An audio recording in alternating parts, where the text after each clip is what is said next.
Paul, in a famous phrase, says that there is no Jew or Greek. And this idea that difference is dissolved, that Christ has come for the whole of humanity.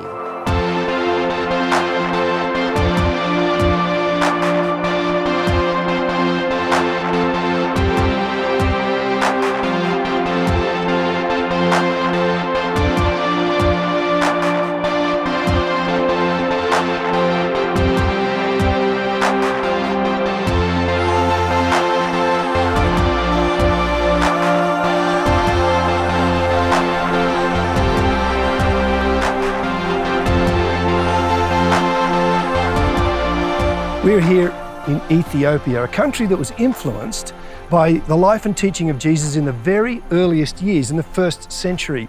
In Acts chapter 8, we know that Philip was told by the Spirit to go down to a lonely desert road. He met an Ethiopian public servant coming home. They had an interaction. The public servant was baptized and then brought his new faith back here to his home country. It's just one example in the earliest of years about how the message of Jesus was being spread across the earth. But what was it about Jesus that created a global missionary movement?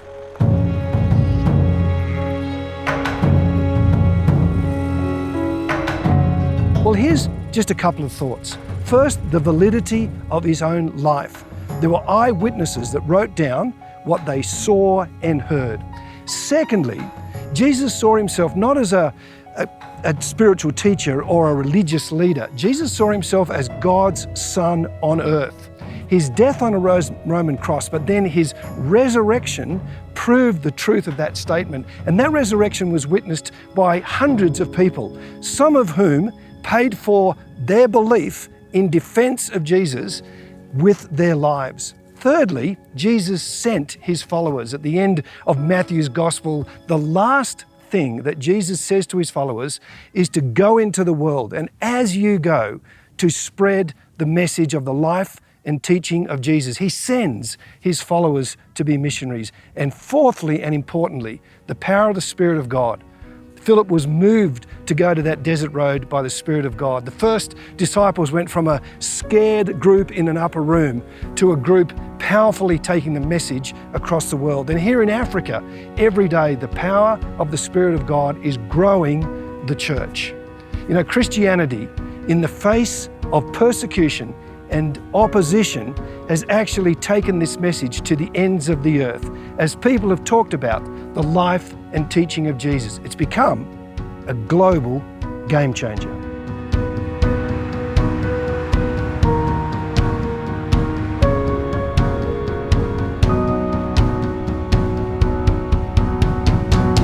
The church spread in three main linguistic groups: through the Syriac, which was related to the Aramaic that Jesus spoke, through the Greek language, and through Latin. And because all of that was situated in the Roman Empire, there were open roads and an ability to travel without having to cross so many political boundaries. So the church spread from city to city, or province to province, in the Roman Empire and in the Persian Empire.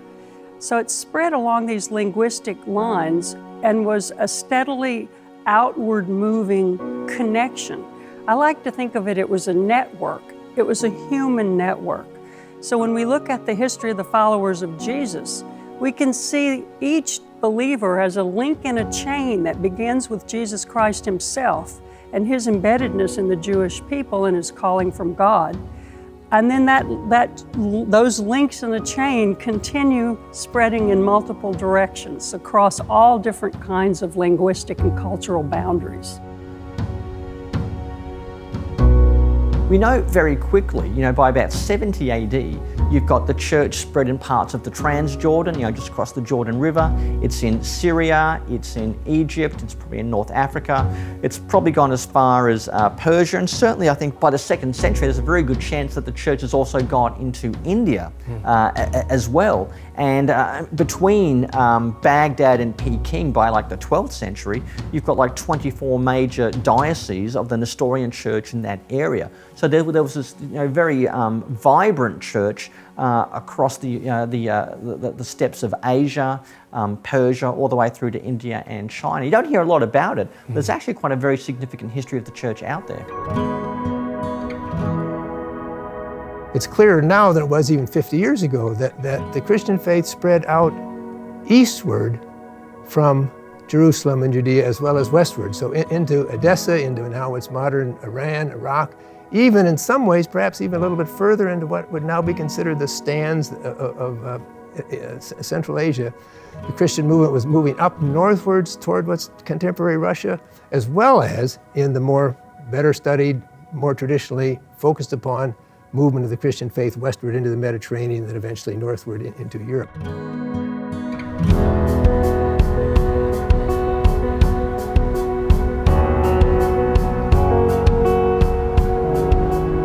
What was Paul like when he was Saul and before he had that experience in Damascus? You would think you had come across a religious fanatic as if he was part of the Judean version of Al-Qaeda. Okay, because this was a guy who was committed to the Jewish way of life, the tradition of the Pharisees. He thought he was pretty much blameless under the law. He was excelling in the traditions of the elders, and he says he was filled with zeal. And zeal doesn't mean just bucket loads of enthusiasm. Zeal means a willingness to engage in holy violence, to protect God's reputation and to protect the purity and the sanctity of the people of God. He came to target one particular group, followers of Jesus, the Nazarenes, the followers of the way. Eventually they'd be called Christians. He targeted them because he believed they were a rogue cult. He wanted to completely nullify them as a movement. Now, whether that meant suppressing them, scattering them, imprisoning them, beating them, or in some cases even killing them. This was a guy who really believed that the end justifies the means. He was actually one of the lead persecutors, but he got drafted. He had a much more dramatic experience where Jesus actually appeared to him and spoke to him. People around heard the noise and saw the light, and he became a follower of Jesus when he realized that was the truth, even though he knew he had been persecuting followers of Jesus, he was going to get it too. But he began sharing the message also and was very effective in doing so. He's on his way to Damascus to persecute followers of Jesus there for all the things they're doing. And Jesus appears to him. He has a vision of Jesus, and we find this described 3 times in the book of Acts. Luke tells us 3 times what happened at Paul's conversion, and Paul alludes to it himself in Galatians 1 and Philippians 3 and in some other places as well. And it's this arresting reversal of Paul. He obviously is instantaneously sort of converted to Jesus, not necessarily converted to Christianity, to a separate religion, but he sees himself now as called to, rather than destroy the followers of Jesus, now he believes that God's glory is revealed in Jesus, and Paul is going to glorify him by bringing the Gentiles, non-Jews, to worship the God of Israel through Jesus.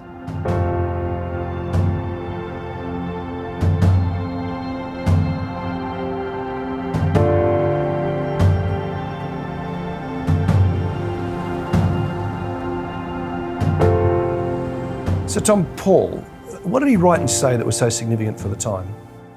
Paul is absolutely the key figure in the emergence of the form of Christianity that the world today is the heir to. And the decisive teaching that he argues for and successfully incubates within the infant church is the idea that Christ died for all of humanity, so not just for the Jews, and that the law of Moses, therefore, in a sense, has been superseded. So Paul, in a famous phrase, says that there is no Jew or Greek. And this idea that difference is dissolved, that Christ has come for the whole of humanity, is a fusion of Jewish specificity and Greek cosmopolitanism. It fuses the idea that there is a covenant, that God, in a sense, has entered into a close personal relationship with all the world. And this is a fusion of Jewish and Greek ideas that in Paul's letters will have the power to shape and transform the world. He's influential for a couple of reasons. I think in part because he wrote letters, and we have them. In part because he was such a deeply theological person, very reflective, and we see that in the letters. He was a Jew that was born outside of Judea, so he's very comfortable in the big Greek cities like Ephesus and Corinth, and he was tireless.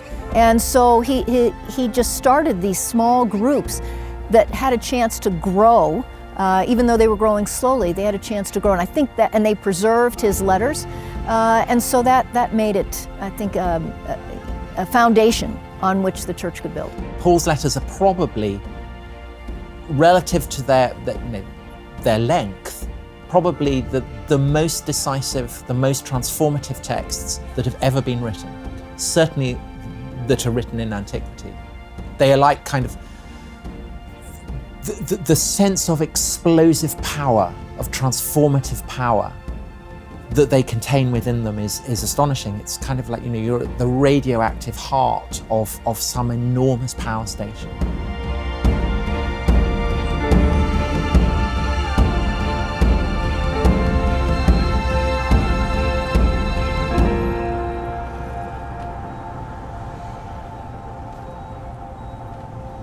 We read some of the remarkable things that Paul did in Acts under enormous pressure, and the church grew. In this sort of environment, you almost see that happening again. The Boko Haram insurgency, plus or minus, has destroyed more than 3,000 churches in northeastern Nigeria, and number of pastors killed go into the dozens of them, more than 100, I would say, in the last 10 years. By 2010, there was this crisis where so many Muslim youths were killed and so many Christian youths were killed within this particular community. But when I came into the area and I said, look, we need to work and deal, we must show Jesus Christ. We can't go on tit for tat, reprisal kind of a thing. And most of the pastors I even spoke with thought I was crazy. I said, no, we must carry the love of Christ. In the thick of the crisis within that community, I had the church close to the Muslim community there. And because it became so intense and the suicide bombings were coming again and again and again to churches, an elder of the community said to me, Hassan, I'm a member of your church, and I think if we can get an AK-47, that perhaps might help. You wrote a book on turning points in Christian history, and a significant moment was when Constantine made Christianity the religion of the Roman Empire. What difference did that make? Positively, his conversion to the Christian faith, his favoring of Christianity, meant that the stigma and the intermittent persecution that had affected Christians throughout the Roman Empire would at least come to an end or materially stop. So there was greater liberty to travel. There was now the ability to pull together libraries, to build churches, to have stated times of worship and communion that were mostly free from outside persecution. Negatively, the temptation, once having made it, was to think that the primary goal of the kingdom of God was to have power on earth, when before Constantine, people knew that life on earth was important, but because there was no hope of having any kind of power on earth, the key thing was to honor God first and then to let whatever else happen, happen. Well, virtually overnight, Christians went from being persecuted to being tolerated and then eventually to being favored within the context of empire. And so the church moved from a decentralized, persecuted mentality to a more confident but also a state church mentality.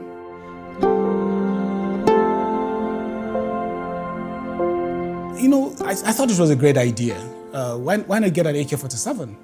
Because I said, look, I'm a retired military officer. At least we can bring down any suicide bomber as he approaches the church. And I discussed it with a few members of the church, and they thought, oh, why not? I mean, we could do that. Then 2 days later, I think it was on a Tuesday or Wednesday, I met a friend, having reported within those areas a lot. I knew quite a number of people that were into this illegal gun running. So I met one of these young men and I said, what does it take to get an AK-47? And he said, it was going to cost me about 450,000 naira. That's about almost 1,000 pounds. And I said, woof, even if I put the entire offering of my church for a whole year, we can't come up with that amount. But a day later, on a Thursday morning, I was sitting in front of my church, and there's this little girl that comes and she was selling peanuts. And I called this girl and I said, hey, come, let me buy some. And the little girl comes, and I noticed that she wasn't in school early that morning. And I said, why are you not in school? And she said, oh, my parents can't afford my fees. And I said, hey, primary school is relatively free, just a few charges. So I tell this girl, I said, look, go tell your dad that I'll pay your school fees. She says, her dad is dead. He has been killed in the crisis. And I felt, this compassion. And I said, okay, go tell your mother that I'll pay your fees if she'll allow me. And so the girl, smiled and she starts walking away. I decided to go along with the girl to meet her parents. Now, as I walked, I said earlier on, it's a community where Christians and Muslims had fought. There's a road that separates the Muslim community and the Christian community. So as this girl walks, I now realized she had left the Christian community and she was walking towards the Muslim community. Then I thought, uh-oh, this girl is a Muslim.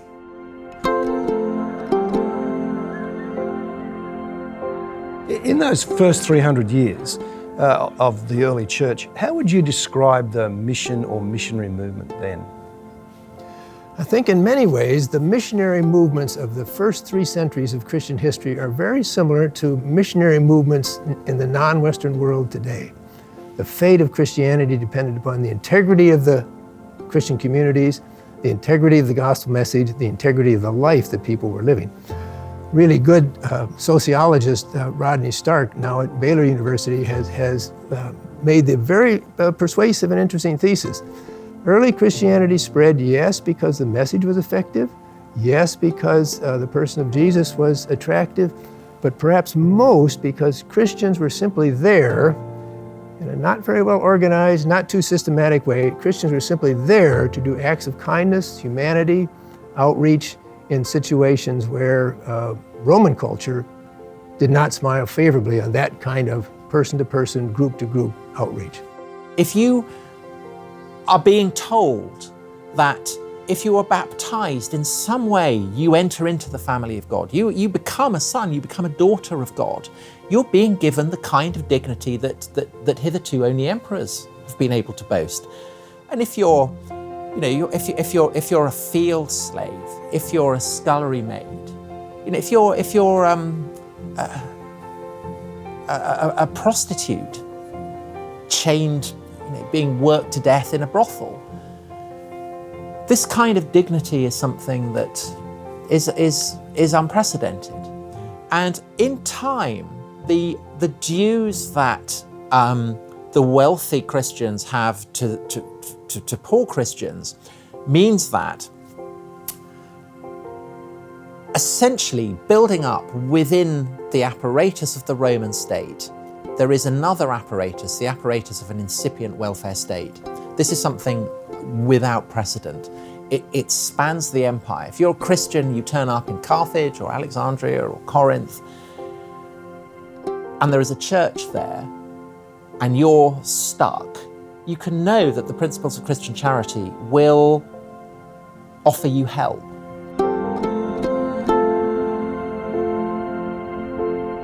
So I walked with her anyway into the Muslim community with all fear and anxiety, because Muslims that came into the Christian communities got killed, and those that got into the Muslim communities also got killed. If I needed to talk to her mother, I should go talk with the imam in the community. So I went and, to the home of the imam, and he said, you need to meet with the mother because she wants to see who is paying the fee for a girl.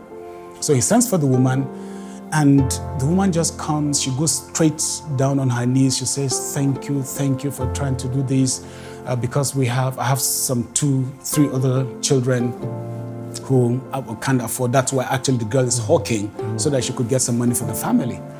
So I thought, well, I asked her, what else can you do so that might help, with getting some money into the family? She said, well, she really doesn't know how to do anything. I said, okay, so supposing I'm able to get somebody who will teach you a little skill so that you could now, do something to help with the family. And she said, that would be great. She said, actually, there are, 3 other women. Incidentally, of course, as a Muslim, the man has some other wives. So I said, well, that's okay. I can handle that. And she said, well, and the other children that are not going to school. I said, how many are there? She said, there are, I think, another 4. I did a quick math, and I said, well, I can also handle that. So we sat the next Saturday to meet, and I said, look, as I was leaving, I said, look, not only if there are any other widows, Muslims, who you think need help, why not talk with them? One teacher can handle a whole classroom, so it doesn't really matter. 3 weeks down the line, 86 women turn up. And among the 86, there are about 146 children who are not in school at all. So I quickly panicked and I called my bishop and I said, look, I have a problem here. And he said to me on the phone, he said, Hassan, go ahead. Maybe the Lord is doing something here we don't know. Just go ahead. We'll raise the money somehow. And 1 year down the line, we've trained 250 Muslim women in one skill or the other. And we had close to about 200 children that were in one school or the other. Going back to the early church. Yeah. So faith started in a tiny corner and then backwaters of the Roman Empire. In the middle of nowhere. 300 years later, Constantine makes it the religion of the Roman Empire. How did that happen? Well, so part of it was, if you look at it from a secular perspective, and people do, part of it is it met the needs of the day, right? It elevated the underclass. It valued women. It cared for the poor. Matter of fact, it was interesting as Christianity explodes across what was then the Roman Empire. Now keep in mind too, it's not just exploding in the Roman Empire, there's also work going on outside the empire. In the plague of Cyprian, now Cyprian's the bishop of Carthage, and it's kind of a pain to have a plague named after you when you were the person who was working against it. Yeah. So the plague hits, and what people do in a plague is they fend for themselves and their families. They burn the bridges into town. They burn their neighbors' houses if there's disease. So Cyprian gathers the believers in the heart of Carthage and says, no, not us. We're going to care for anybody and everyone, regardless of their belief or their abilities. And they did. And so when you see that for a few centuries, you get a Julian the Apostate calling these impious Galileans his enemies because the pagan priests won't do what the regular followers of Jesus are doing because they believe Jesus told them to do it. One of the comments that Jesus makes that really reverberates through is this idea that at the day of judgment, he will say to those who are saved, I was hungry and you fed me. I was thirsty and you gave me water. I was naked and you gave me clothing. And they will turn around and say, but when did we do this? I have no recollection of this. And he said, whatever you did this to a brother or sister of mine, be he the least, you did it for me.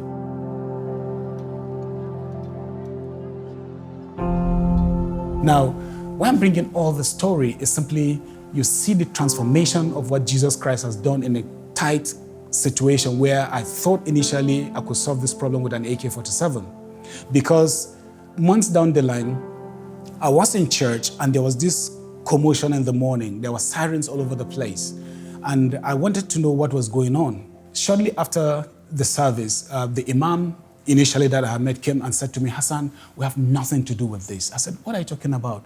He said, no, all this, the issue of the bomb. I said, what bomb? Now, incidentally, a Muslim youth was approaching the church with a device to attack the church. But another Muslim youth noticed, so he raised an alarm and they called the army. The young man was arrested, and so the siren I heard was the anti-bomb squad coming to take the device away. So he said, Hassan, I promise you, as long as we're in this community, nothing will happen to your church. We are here, we are Muslims, and you are our brother. Nothing will happen. Wow. Yeah. So you don't need an AK-47, you need to love people. Just love. Wow.